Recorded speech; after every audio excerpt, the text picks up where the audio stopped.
So next we'll study about the next module, that is module 2 है ना, right?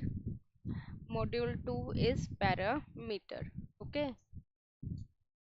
Module 2 parameter में basically parameter हमारे पास कितने types के हैं तुम्हारे सिलेबस में। एक होता है जेड पैरामीटर, एक होता है वाई पैरामीटर, एक होता है एच पैरामीटर, एक होता है टी पैरामीटर। ठीक है। जेड पैरामीटर को हम क्या बोलते हैं, Z you know that Z is denoted by impedance. Y को हम क्या बोलते हैं, एडमिटेंस बोलते हैं। H stands for hybrid parameter, और T stands for transmission parameter। ठीक है। ट्रांसमिशन पैरामीटर बोलो या फिर ABCD पैरामीटर बोलो, एक ही बात है। ये चारों पैरामीटर्स अब हम डिटेल में पढ़ेंगे। ओके। तो बेसिकली होता क्या है, सबसे पहले हम पढ़ेंगे जेड पैरामीटर के बारे में। जेड पैरामीटर बेस है, अगर तुम्हें जेड पैरामीटर्स आ गया तो बाकी के पैरामीटर्स भी आ जाएंगे। ओके। तो कोई भी सिस्टम होगा, यहाँ पे कोई भी क्या होता है, एक सिस्टम होता है, दैट इज इलेक्ट्रिकल सिस्टम। अब ज़रूरी नहीं है इस इलेक्ट्रिकल सिस्टम में हमारे पास रेजिस्टर ही होगा, इंडक्टर भी हो सकता है, कैपेसिटर भी हो सकता है, कुछ भी हो सकता है। एक इलेक्ट्रिकल नेटवर्क है। ओके। उसमें तुम क्या दोगे, कुछ ना कुछ इनपुट दोगे। मान लो कि मैं इलेक्ट्रिकल सिस्टम में एक फ़ैन की बात कर रही हूँ कि फ़ैन है, फ़ैन में क्या दिया है तुमने, कुछ ना कुछ इनपुट दिया है, राइट। और उसके अकॉर्डिंग हमारे पास कुछ ना कुछ क्या आएगा, आउटपुट आएगा, राइट। अब जो भी हम इनपुट देते हैं वो किसकी फॉर्म में देते हैं, वोल्टेज और करंट की फॉर्म में देते हैं। तो यहाँ पे हमने दे दिया plus minus V1 input side है, और यहाँ पे हमारे पास करंट जा रही है I1। इसी तरह हमारे पास यहाँ पे मैंने सप्लाई दे दी प्लस, हाँ।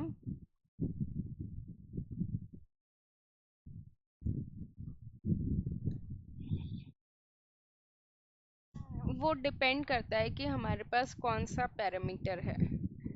तो डिफरेंट पैरामीटर्स के डिफरेंट स्पेसिफिकेशन है। जैसे अभी हम पढ़ रहे हैं जेड पैरामीटर के बारे में, तो इसमें V1 की सप्लाई दे रहे हैं हम इनपुट पोर्ट से और आउटपुट पोर्ट से हम V2 की सप्लाई दे रहे हैं। तो V1 की साइड से हमारे पास करंट कितना जाएगा, I1, और V2 की साइड से हमारे पास करंट कितना जाएगा, I2। ओके। अब अकॉर्डिंग टू ओम्स लॉ क्या फॉर्मूला होता है, V is equal to I R होता है, राइट। अब तुमने एसी सर्किट में लास्ट में पढ़ा था, लास्ट सेमेस्टर में, V equal to I R की जगह क्या लिखते हैं, आई जेड लिखते हैं, राइट। अब इसमें हमारे पास इसको हमें मैट्रिक्स फॉर्म में लिखना होता है। तो अगर मैं इक्वेशन की फॉर्म में लिखूंगी तो यहाँ पे क्या आ जाएगा, जैसे यहाँ पे आ जाएगा V1 और V2, क्योंकि हमने दो वोल्टेज दिए हैं V1 और V2। और ये पैरामीटर के फॉर्म में यहाँ पे Z11 मतलब first row first column, Z12 first row second column, Z21 second row first column, and Z22, right. और यहाँ पे क्या आ जाएगा, करंट सारी I1 एंड I2। क्लियर। अब इस इक्वेशन को हम सॉल्व करेंगे तो तुम्हें पता है कैसे करते थे, first row first column, second row first column, right. तो V1 की वैल्यू क्या आ जाएगी यहाँ से, that is Z11 I1 plus Z12 I2, यही आएगी। सिमिलरली हमारे पास V2 की क्या वैल्यू आएगी, Z21 I1 plus Z22 I2। तो बेसिकली ये वो इक्वेशन है जो तुम्हें याद रखनी पड़ेगी, या तो ये याद रख लो, ठीक है, या फिर ये याद रख लो। दोनों में से एक चीज़ याद रखनी पड़ेगी, क्योंकि बहुत सारे पैरामीटर्स हैं फिर कंफ्यूजन हो जाती है। Got it. अब हमें क्या करना है, इन दो इक्वेशन से वैल्यूज निकालनी है, Z11 की, Z12 की, Z21 की और Z22 की। तो हमारे पास क्या इक्वेशन थी, Z1 V1 is equal to Z11 I1 and this, और V2 is equal to Z21 I1 plus Z22 I2, correct. अब मुझे यहाँ से Z11 की वैल्यू निकालनी है, Z12 की वैल्यू निकालनी है, Z21 की वैल्यू निकालनी है एंड Z22 की वैल्यू निकालनी है, राइट। अब देखो ये वैल्यूज कैसे आएंगी इसी इक्वेशन से। एक बार हम क्या करेंगे, I1 को ज़ीरो पुट करेंगे, राइट। एक बार हम क्या करेंगे, I2 को ज़ीरो पुट करेंगे। इन दोनों वैल्यूज को ज़ीरो ज़ीरो पुट करके देखेंगे और फिर देखेंगे हमारे पास किसकी वैल्यू आ रही है। जैसे कि तुम्हें यहाँ से देखने से पता लग रहा है, अगर मैं I1 को 0 पुट करूंगी तो Z11 तो पूरा उड़ जाएगा, तो हमारे पास क्या बचेगा, सिर्फ Z12। तो यहाँ से हमारे पास Z12 की वैल्यू आ जाएगी, राइट। इसी तरह देखो, अगर मैं I2 को 0 पुट करूंगी तो ये वाली पूरी टर्म खत्म हो जाएगी, तो यहाँ से हमारे पास किसकी वैल्यू आ जाएगी, Z11 की। तो फॉर एग्जाम्पल मैंने इस केस में क्या करा, I2 को 0 पुट करा, okay.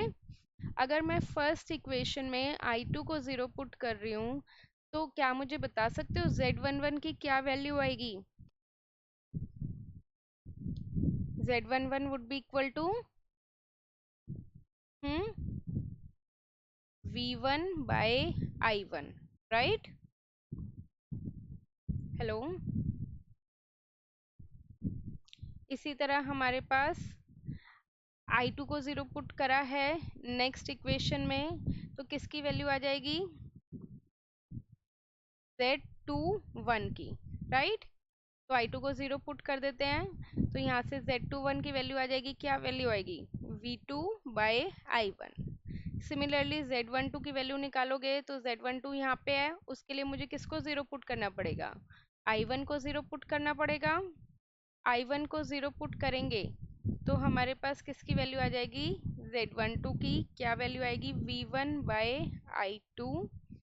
Similarly V2 bye I2 जब हम I1 को 0 पुट करेंगे, क्लियर। तो यहाँ से हमारे पास ये Z पैरामीटर की वैल्यू आ गई। या तो इक्वेशन याद कर लो, ये वैल्यूज आ जाएंगी, या फिर ये वैल्यूज डायरेक्ट याद कर लो, मर्जी है तुम्हारी।